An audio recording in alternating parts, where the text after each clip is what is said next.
이제 그만.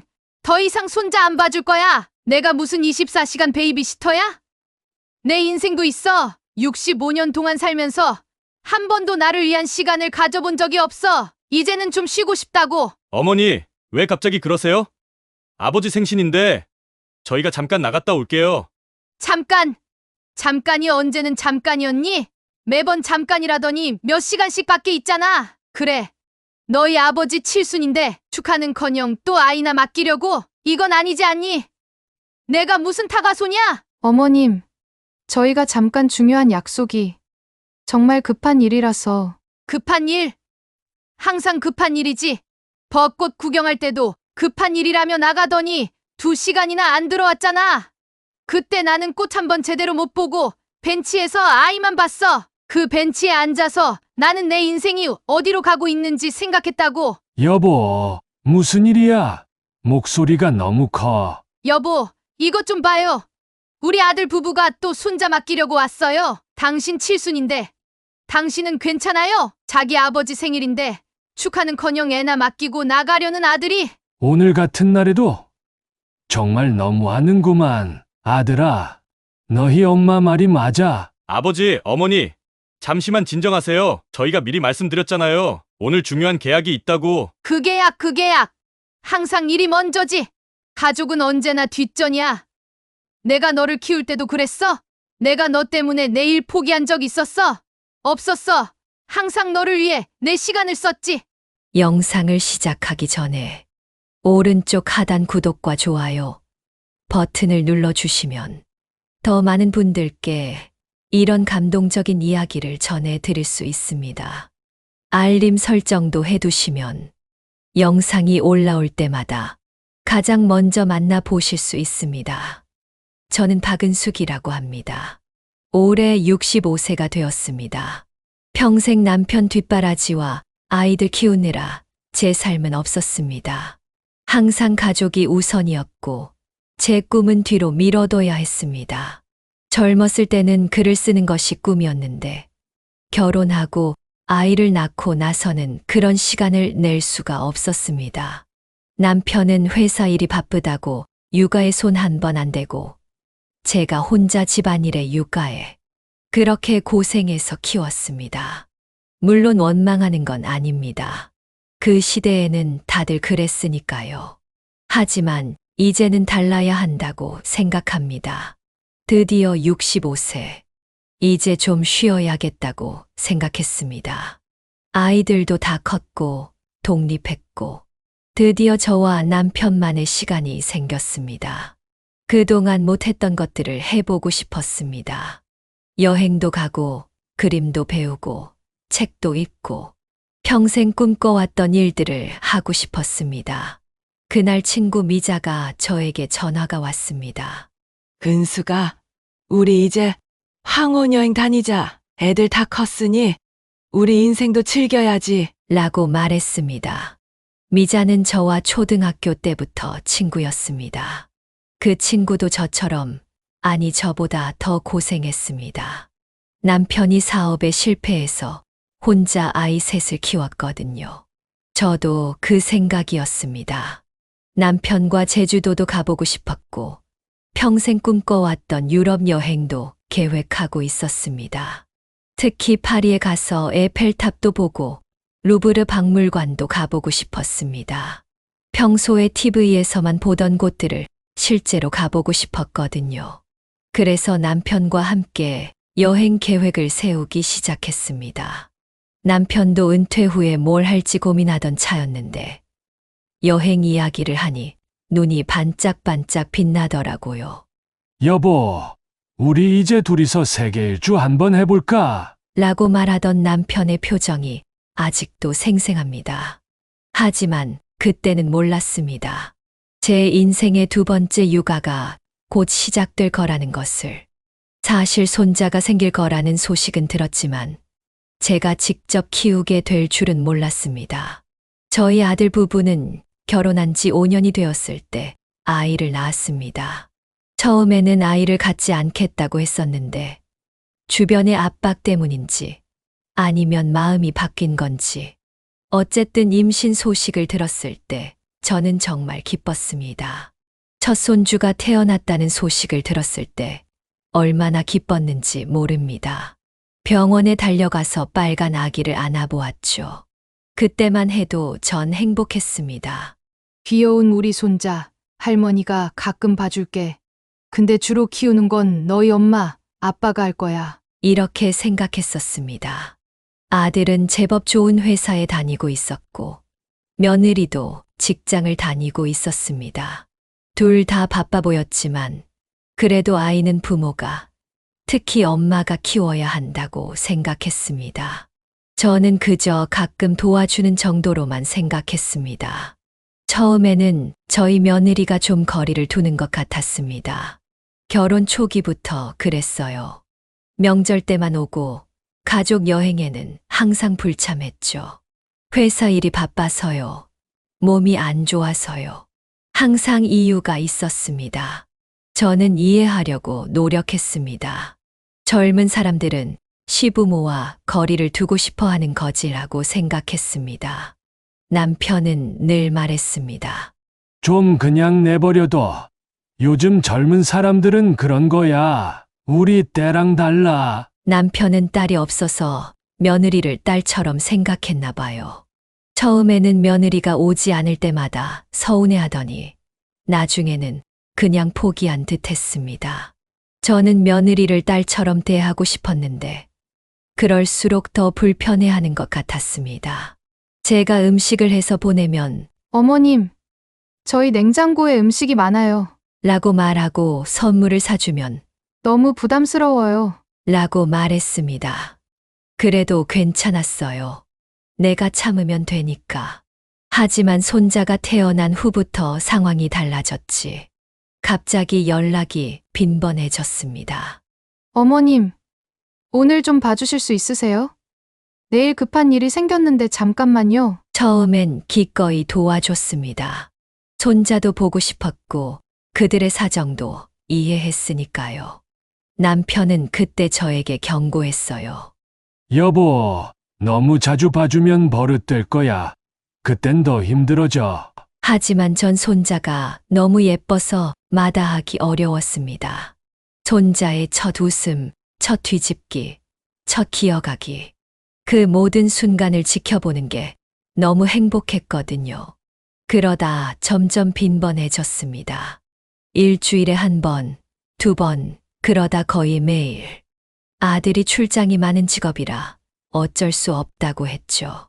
며느리도 승진을 앞두고 있어서 야근이 많다고 했습니다. 처음엔 그래, 젊은 사람들이 열심히 사는 거지 하고 이해했습니다. 그런데 점점 이상한 패턴이 보이기 시작했습니다. 며느리는 아이 맡기고 데려갈 때도 거의 말도 없이 서둘러 가버렸습니다. 어머님 감사합니다. 저희가 오늘 정말 큰 도움 받았어요. 라는 말 한마디 없이 그냥 아이 맡기고 데려가고 인사도 제대로 안 하고 고맙다는 말 한마디 없이 그냥 가버리는 모습에 서운했습니다. 한 번은 제가 물었습니다. 오늘 회사는 어땠어? 그랬더니 며느리가 대답했죠. 아, 네, 바빴어요. 그리고 더 이상의 대화는 없었습니다. 마치 저와 대화하는 것 자체가 부담스러운 것처럼 보였습니다. 남편은 그런 며느리를 보며 불만을 토로했습니다. 저 애는 왜 우리를 그렇게 불편해하는 거야? 우리가 뭘 잘못했어? 우리 아들은 뭐 하는 거야? 아내한테 아무 소리도 안 하나? 저는 남편을 달래며 말했습니다. 그냥 성격이 그런가 보다 해야지. 우리가 이해해야지 뭐. 아들도 바쁘니까 그럴 거야. 솔직히 말씀드리면 제가 필요할 때만 연락하는 것 같았습니다. 손자 맡길 때만 문자하고 다른 때는 연락도 안부도 없었습니다. 명절에도 빨리 오고 빨리 가려고만 했죠. 제가 아무리 손주 할머니라도 저도 제 삶이 있는데 그런 생각이 들 때마다 마음이 아팠습니다. 어느 날 친구 미자가 저에게 물었습니다. 은수가, 너 요즘 왜 여행 안 가? 우리 다음 달에 제주도 가기로 했잖아. 그때 저는 대답했죠. 미안해, 미자야. 손자를 봐줘야 했어.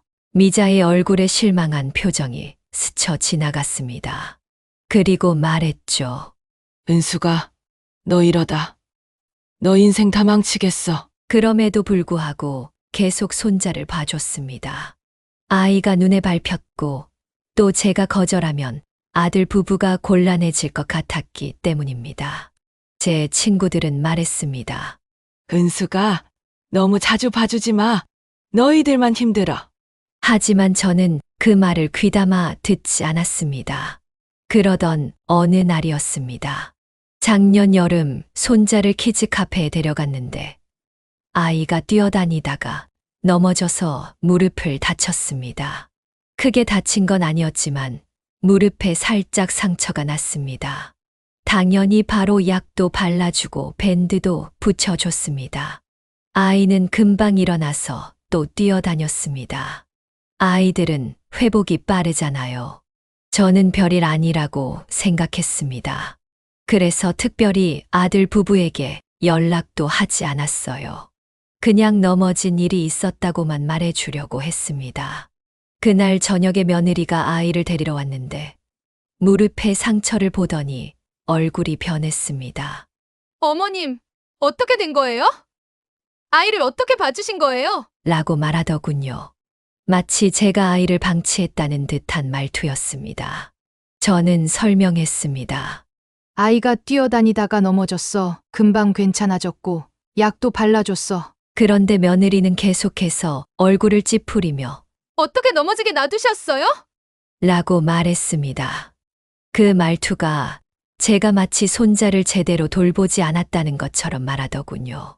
60년 넘게 살면서 아이를 몇 명이나 키워봤는데 손자 하나 제대로 못 본다고 생각하는 것 같았습니다. 그 순간 말문이 막혔습니다. 제가 뭘 잘못했다고 이런 대우를 받아야 하는지. 아이가 넘어진 게 제 잘못도 아닌데 아이들은 뛰어놀다가 넘어지기도 하는 건데 남편은 그 모습을 보고 화를 냈습니다. 애들이 크면서 넘어지고 다치는 건 당연한 거 아니냐? 너희도 어릴 때 그랬잖아. 할머니 보고 뭘 어떻게 하라는 거야? 아들은 아버지를 진정시키며 말했습니다. 아버지, 진정하세요. 저희가 너무 놀라서 그런 거예요. 그날 밤 잠을 이루지 못했습니다. 내가 뭘 잘못했지? 내가 아이를 방치했나? 아니야. 그런 적 없어. 나는 최선을 다했어. 자꾸 이런 생각이 들었습니다. 그리고 며느리의 시선이 자꾸 떠올랐습니다. 그 눈빛은 마치 저를 무능한 할머니로 보는 것 같았습니다.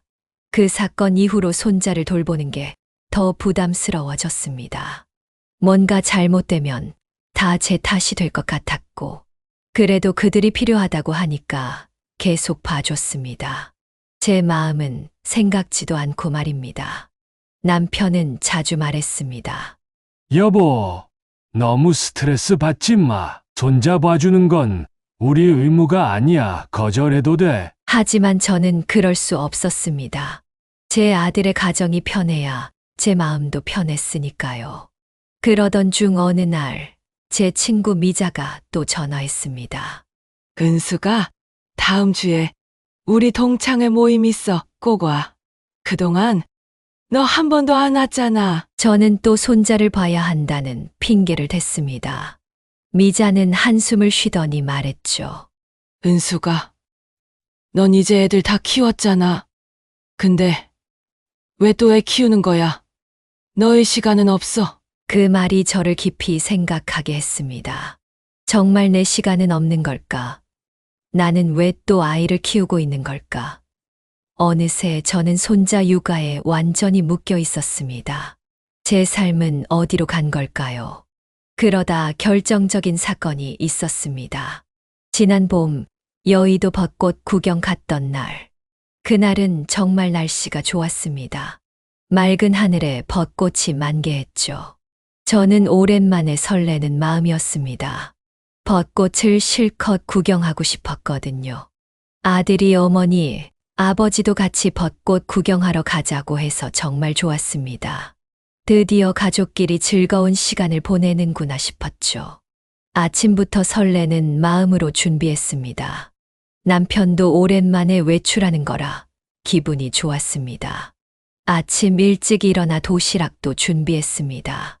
온 가족이 함께 먹을 김밥과 샌드위치를 정성껏 만들었죠. 근데 도착하자마자 그들은 손자를 저희에게 맡기고 사진 찍으러 다니더군요. 어머니, 잠깐만요. 우리 사진 좀 찍고 올게요. 라면서 그 잠깐이 2시간이 됐습니다.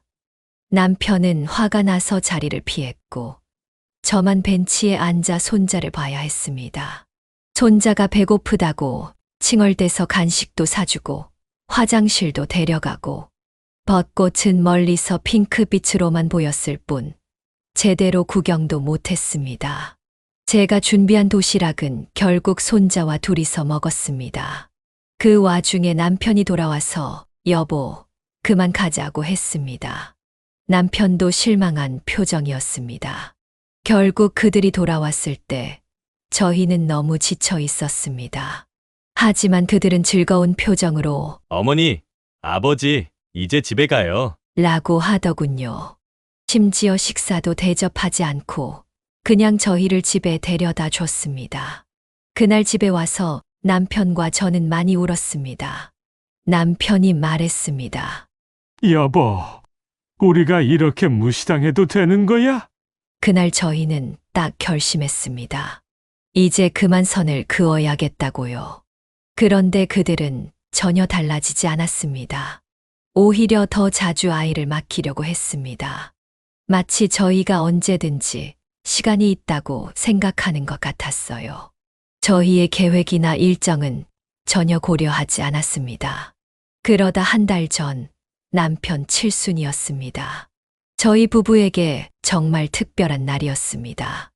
60년을 넘게 살았는데 70이 되는 건 정말 큰일이잖아요. 그날만큼은 가족이 모여서 축하해 주길 바랬습니다. 그날 아침 저는 일찍 일어나 남편이 좋아하는 미역국도 끓이고 특별히 케이크도 주문했습니다. 아들 부부도 올 거라고 했으니까요. 남편은 아침부터 기분이 좋아서 좋은 옷도 입고 준비하고 있었습니다. 그런데 그날 아침 아들이 전화해서 말했습니다. 어머니, 오늘 중요한 약속이 있어서요. 손자 좀 봐주실 수 있어요? 아버지 생신 축하드린다는 말도 없이 말입니다. 그때 남편이 전화를 받더니 화를 냈습니다. 야, 오늘이 무슨 날인 줄 알아?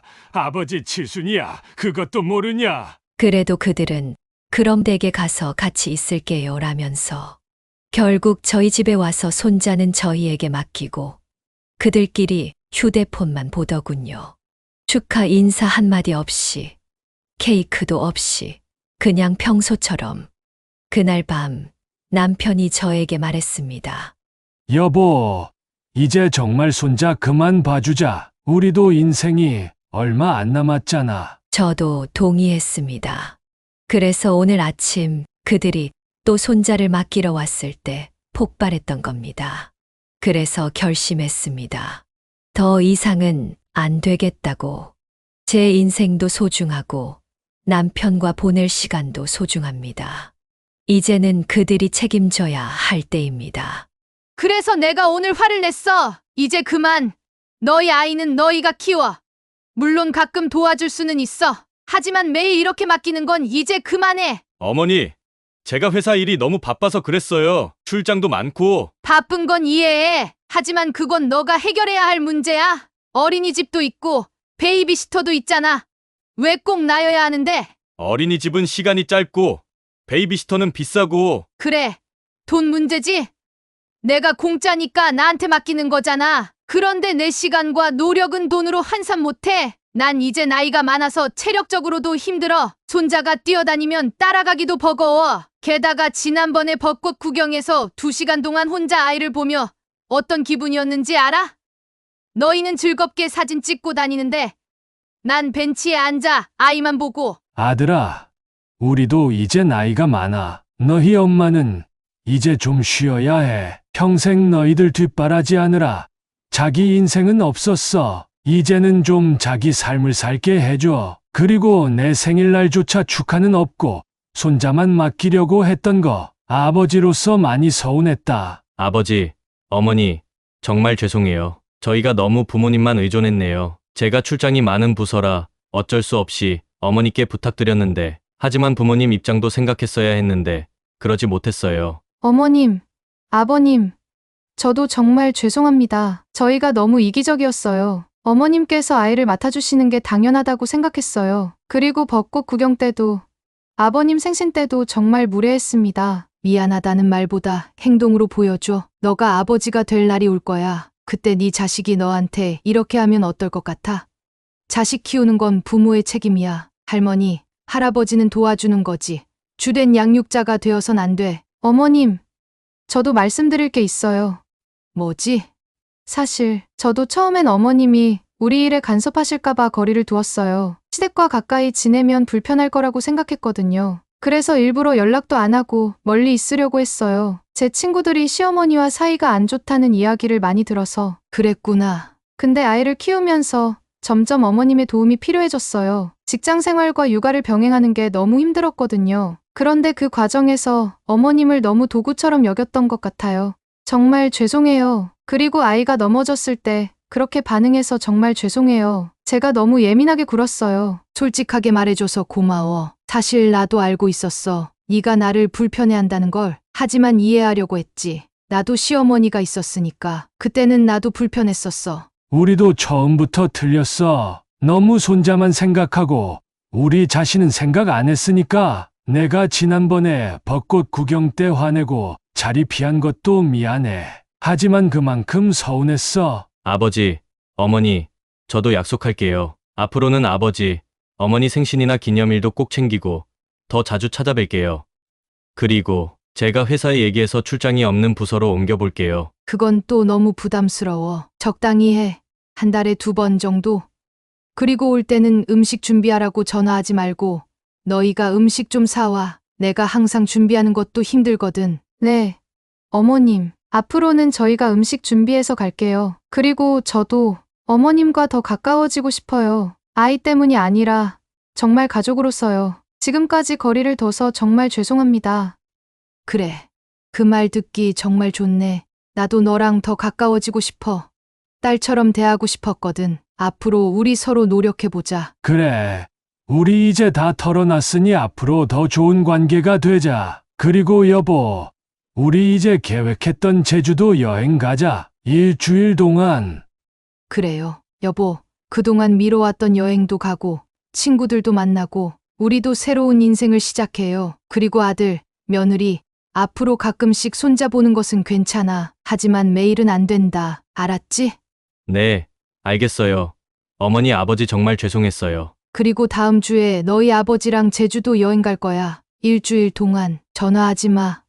우리도 새로운 인생을 시작할 거니까. 네.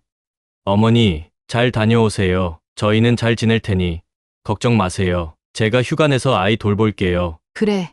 이젠 너희를 믿어볼게. 사실 이렇게 얘기하니까 마음이 한결 가벼워졌어. 그동안 말하지 못하고 속으로만 삭혔거든. 나도 그래. 오늘 이렇게 다 털어놓으니 속이 시원하네. 우리도 이제 자유롭게 우리 인생 살자. 그래, 여보. 우리 첫 여행지로 제주도 갔다가 그 다음엔 유럽도 가보고 싶어. 에펠탑도 보고 스위스 알프스도 가보고. 여보, 당신이 원하는 곳 어디든 갈게. 그동안 고생 많았어. 이제 우리 모두 새 출발이다. 서로 배려하고 존중하면서 지내자. 그래요, 여보. 우리 오늘부터 새로운 인생을 시작해요. 그동안 자식 뒷바라지 하느라 못한 거 이제 다 해봐요. 자식과 손주 때문에 본인의 삶을 포기하고 계신다면 이제는 당신의 삶을 살아보세요. 70, 80이 되어도 인생은 아름답습니다. 자식들은 자기 삶을 살 테니 우리도 우리 삶을 살아야 합니다. 모두 행복하세요. 여러분도 이 영상을 보시고 용기를 내어 새롭게 시작하시고 싶은 분이 있다면 댓글로 여러분의 이야기를 들려주세요. 구독과 좋아요, 알림 설정까지 해주시면 더 좋은 영상으로 보답하겠습니다. 노후의 이야기였습니다.